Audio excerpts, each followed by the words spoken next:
I'm happy to be joined by Ed Beach, who's the lead designer on the newest upcoming expansion for Civilization V, Brave New World. Thank you so much for your time. No problem. So there is quite a bit new, more civilizations. It looks like kind of a focus on more like the 20th century type eras of civilizations, including world councils, tourism, and archaeology. With that in mind, let's take a look. Okay, we're gonna start out, dive right in, and open up a game that's in progress where we've been playing as Portugal. And Portugal is one of the 9 new civs in Brave New World.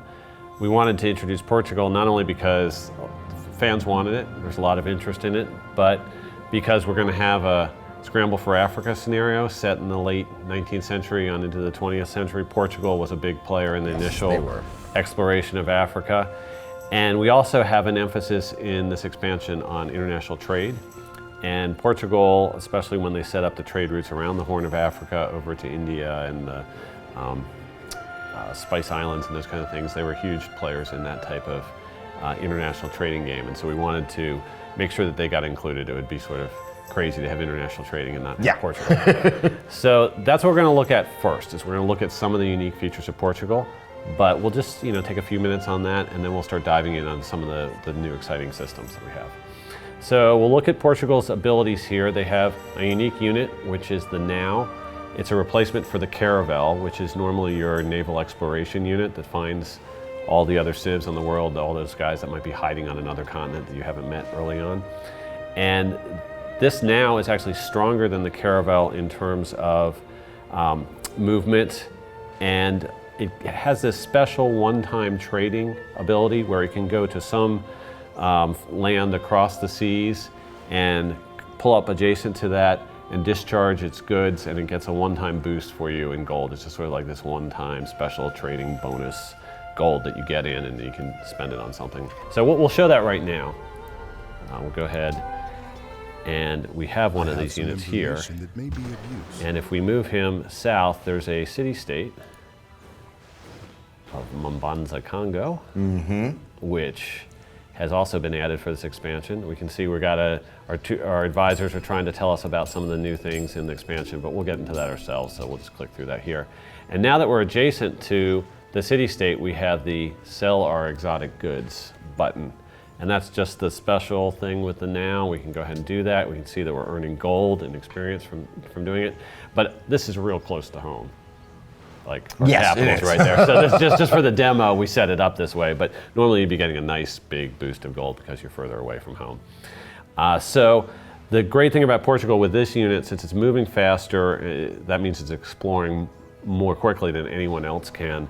So they're going to be one of the first civs to meet up with everyone, kind of unite the world.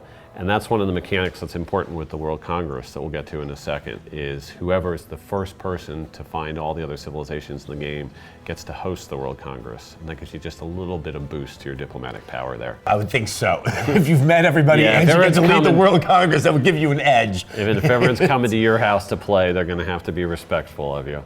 Okay, so the other thing that the Portuguese did when they were colonizing, especially around Africa, is they would go around and they would set up trading outposts, and they would sort of dominate the local economy there. They'd set up their forts, and they'd make sure all the trade coming in and out of the ports was controlled by them. And those is sort of, I guess the English word is sort of factory, but the Portuguese word is feitoria. And those are the unique improvement that Portugal can build. So it's really a strange mechanic, because you take your workers and you send them out into other people's land. And it's in other city-states, not your own territory, that you can build these feitoria. So we've got our button here. We can go down and see. It's going to take us 5 turns to construct it, so we won't see it actually complete here during our demo. But what it's going to do is we'll start to build this building. Let's zoom in and take a look at what it looks like. It's this coastal fort that they're working on. And as soon as that's complete, whatever luxury good is produced by that city-state, we get a copy of. Wow. So here they're mining pearls, harvesting pearls right off the coast here. And well, we like those, so we'll take some. They're worth a little bit of money.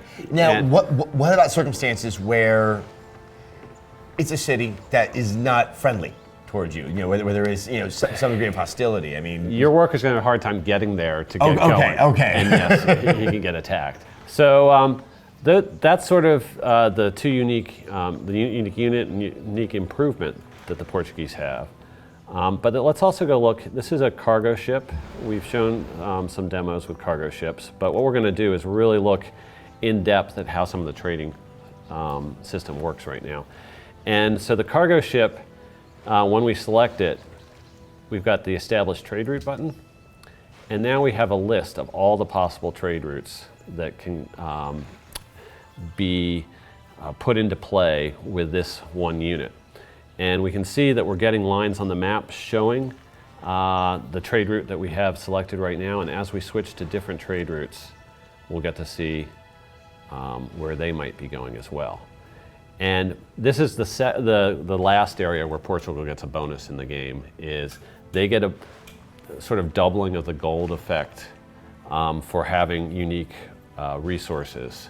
So the way the trade system works, there's this big long tooltip here that's showing you all the ins and outs of exactly how the game is computing, how much money you're getting out of it, and Civ players love to, you know, micromanage. Yes, they want to see the actual stuff under the hood right there in the surface. Giving them the gory detail here. But normally, one of the things that's important is you want to trade with somebody who doesn't have the same local commodities that you do. So, you know, if you're Florida and you've got oranges and grapefruits, you wouldn't trade that with California, who also might have oranges and grapefruits. But if you can trade it with, you know, those poor people up in New England who are dying for citrus fruit or something, it's going to be a much more lucrative trade. So that's sort of how it works in terms of the game, is however different the resources are on the two ends that are locally available, the more lucrative the trade is going to be. And normally you get a half a point of gold for each difference in resource. But with the Portuguese, you get a full point of gold. Okay. And believe me, that adds up a lot. Yeah, I was about to say, that sounds quite generous. I just finished playing a long playthrough as Portugal, and the two things I never had to worry about were money or happiness. The money right here from the traders I'm showing you right now, and the happiness from going around and saying, well, I like that luxury good and that luxury good. It's just kind of a painful contrast with the economic situation in Portugal currently in the world. That's probably true, yes. And I know Spain's not, you know, all those countries are having a tough time right now. But go ahead and play Civ and forget about your economic forget about all right? of that.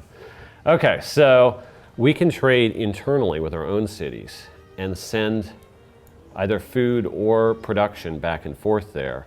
And that's really cool, because imagine as Portugal, maybe I do find another continent and I want to set up a new colony over on another continent. You can actually say, I'm going to give up some of the revenue I would normally get from international trading and send all those merchant ships and galleons with supplies across the sea to my colony, and all of a sudden that city will be up and going in 25 turns. So in this case, let's say that we don't want to, you know, that Porto looks like it's a healthy city, it's already up and going, so we probably don't need to send a trade route there. But let's look at these international trade routes. We're seeing that not only is gold, there's a left arrow saying what's coming to us, and then the right arrow is about what's going out. But we can see that religion is also traveling over the trade routes, and so is science as well. And what's happening here is, in this particular game, Portugal is the technology leader. And based on the number of technologies that we know that other people don't, we're going to sort of leak science out to them, because their, you know, merchants will be coming into our cities and picking up on some things that are going on there and writing reports, you know, kind of like Marco Polo did when he came back to Venice. He said, you know, those Chinese guys, and they have these noodles. Yeah, all sorts of cool stuff. Okay, so that's pretty much what we wanted to show you about Portugal. And what we're going to do now is flip over and advance to the next turn. Okay. We've set up this demo so when the turn ends, all sorts of stuff happens. We enter a new age, and all the archaeology and World Congress we told you we're gonna, all of it unlocks sort of here at once. So it's a busy inner turn with a lot of messages popping up.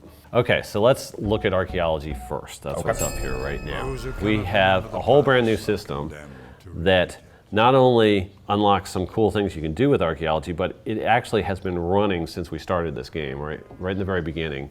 When the first battle with the barbarian occurred, when we first found an ancient ruins, our game has been sitting there recording all that information, keeping careful notes of where all that ancient history was occurring, so that when we finally get to the archaeology technology, you're going to uncover the events of your game. Exactly. Okay, that's really cool. So it's my favorite new feature of the expansion.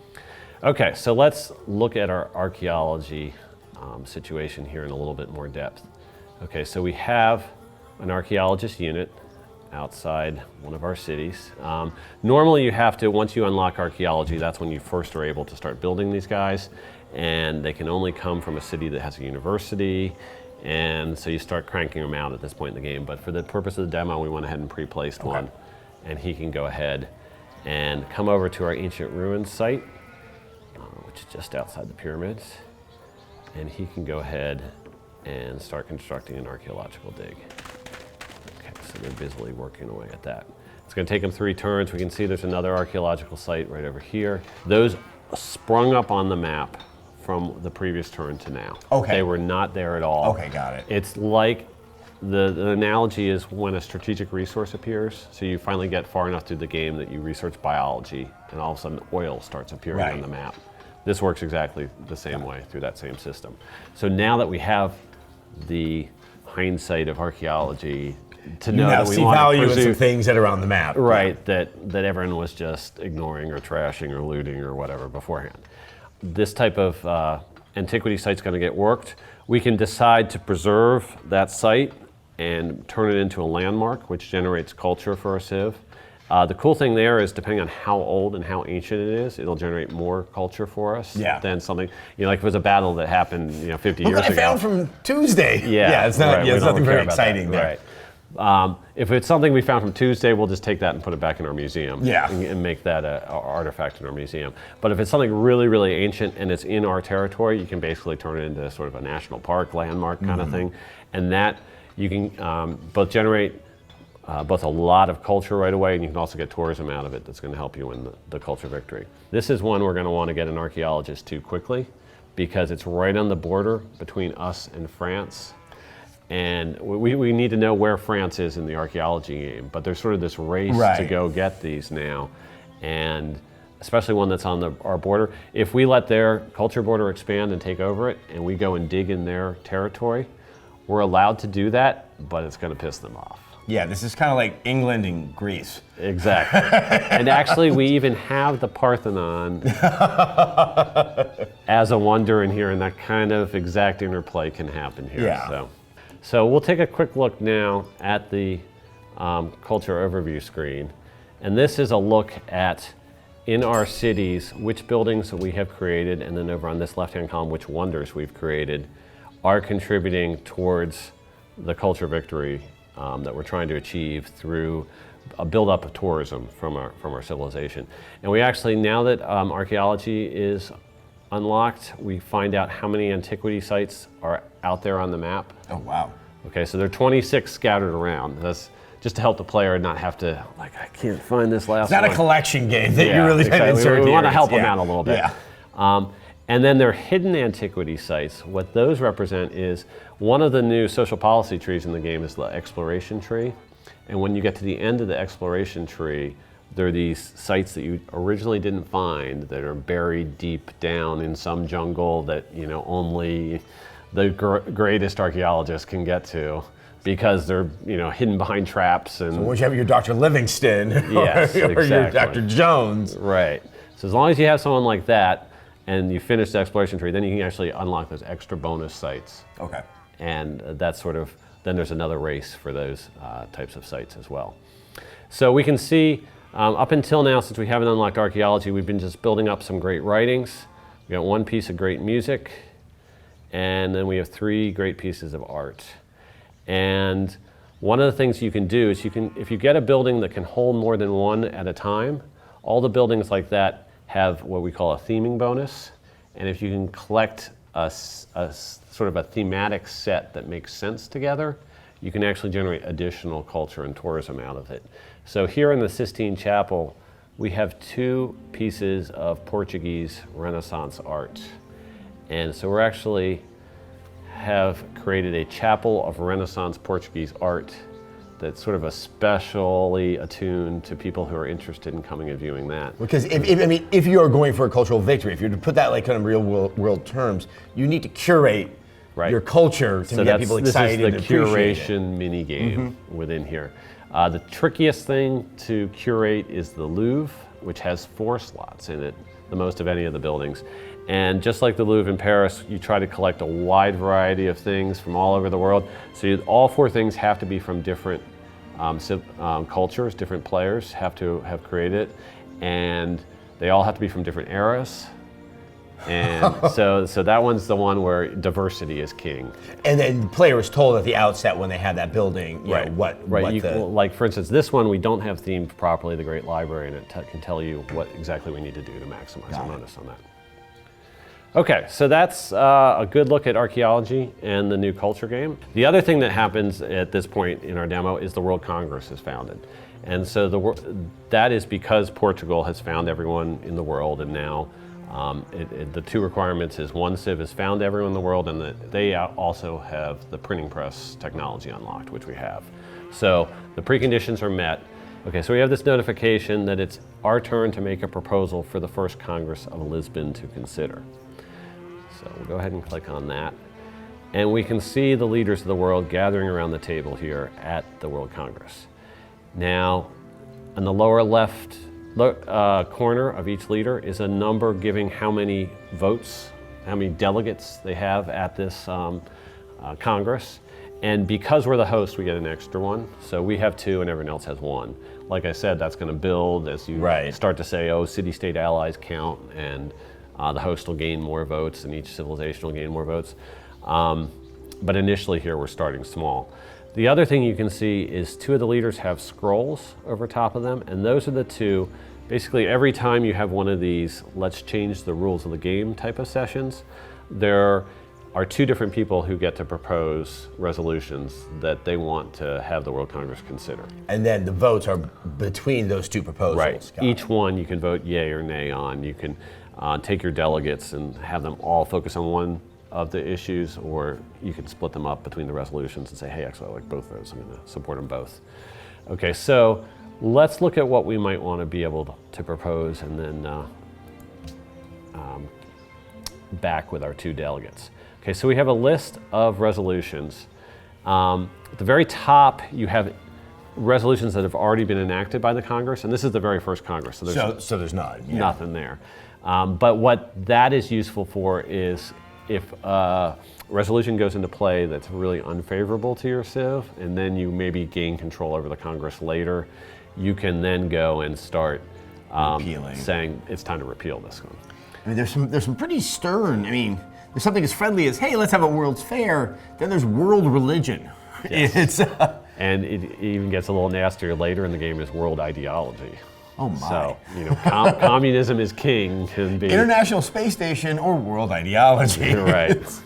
So it's an interesting list. These ones here that unlock later in the game, you can see the red text on why. Okay, so no civilization has reached radio yet, so we can't have the international games. No civilization has reached satellites yet, so we can't have the International Space Station, those kind of things. So we'll look quickly at the resolutions that we can put in play here. And I like to sort of divide these up into different categories. The first 3 are all related to trade. And one is banning of luxury goods. So a specific luxury good, maybe whales. Okay. The World Congress says, hey, whaling, bad for, you know. Oh, it's specific too. So it's not all nice things are. Yeah. Right, not banning all luxuries, but there might be a specific one for trading. Okay. Could be outlawed as well. So any luxury, but obviously there's a strategic element to it, because if I don't have any whales in my civilization and no harm, no foul. Yeah, exactly. And my chief competitor is living off of all of this whale trading that he's doing, there's a great incentive for me to put that one forward. You can also make trading with city-states outlawed. All the trading has to go through major civs. And notice we're getting a little information about which civilizations would be grateful if we propose this. So as we go through here, some would be angry if we propose this. Okay, for instance, this is the standing army tax. The larger the army you have, the more the World Congress is going to say, hey, we're trying to create a peaceful world here, and your big army is really not helping us. So we're going to tax that. And France would be, it would be a little bit, hey. Napoleon and Shaka are both the kind of people that might say, oh, I'm taking offense to that. So if we go ahead and propose that, there's going to be diplomatic repercussions. They're going to notice that right away. They'll probably jump right up in our face and say, we're not happy with what you proposed. They're also, depending upon whether you're playing an arts and culture game, you can have the World Congress actually fund artistic works and creative pursuits. So all of a sudden, that diplomatic game, which it used to be in Gods of Kings, we really liked the dynamic of recruiting city-states to help build your diplomatic coalition, and then you could use that coalition to win the diplomatic victory. But we felt like that coalition building was interesting in and of itself, but you didn't use it until the very end of the game, right, when you got to that victory point. And now it's sort of an asset that you can have throughout the entire game. It also kind of means that once you start to make these decisions at the World Council, you're starting to really refine what you're going to be doing. That it sounds like you just can't retreat out of that. You're like, oh, sorry, France, I didn't mean to do that. It's like you're making friends and you're making enemies you're going to have to live with until the end game. Yep. So we just entered the industrial area when we hit archaeology. We're headed towards the modern era. And it is either when we pick the industrialization tech, unearth some coal, and build factories in 3 of our cities, which is sort of the dawn of the Industrial Revolution, or we hit the modern era. If we do either of those 2 things, then that's going to trigger our people wanting to have an ideological choice. And so there are 3 choices. It's freedom, order, or autocracy. And those are sort of the big linchpins in terms of how the diplomatic world divides up late in the game. The different victory types are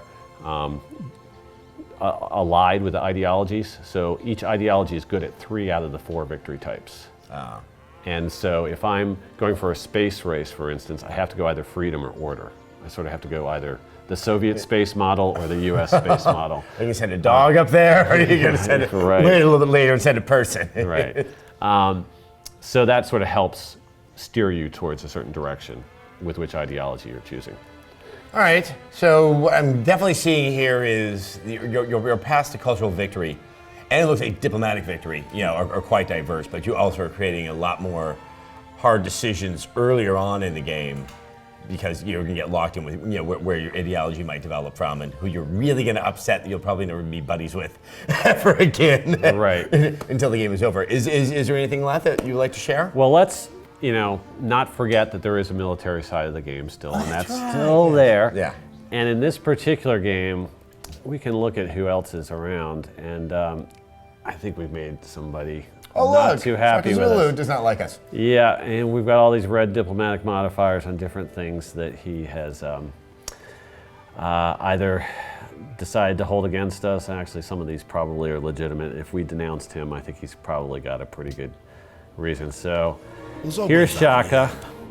Let's go talk to him. And actually, he's looking kind of menacing. I think we should go ahead and declare war and just see what that looks like. Okay, so. Ukuziphakamisa kwakho kuzokwenza wehlulwe. All right, we've got a war on our hands. So Yay, luckily, war. luckily we did poise a few units off the coast, and we can go ahead and get an amphibious assault on his lands underway here. I'm not sure if we're gonna. The Zulus are very good at fighting gunpowder units, and so even though we have riflemen and frigates here coming up to attack him, It's not a clear-cut victory. it's not going to be a clear-cut victory. Well, thank you so much for this comprehensive demonstration. Always a fan of the game. This sounds very exciting. When can players hope to get their hands on Brave New World? It's coming out in North America July 9th. All right. And it'll follow internationally just 3 days after that. Awesome. Thanks so much. Okay, thank you.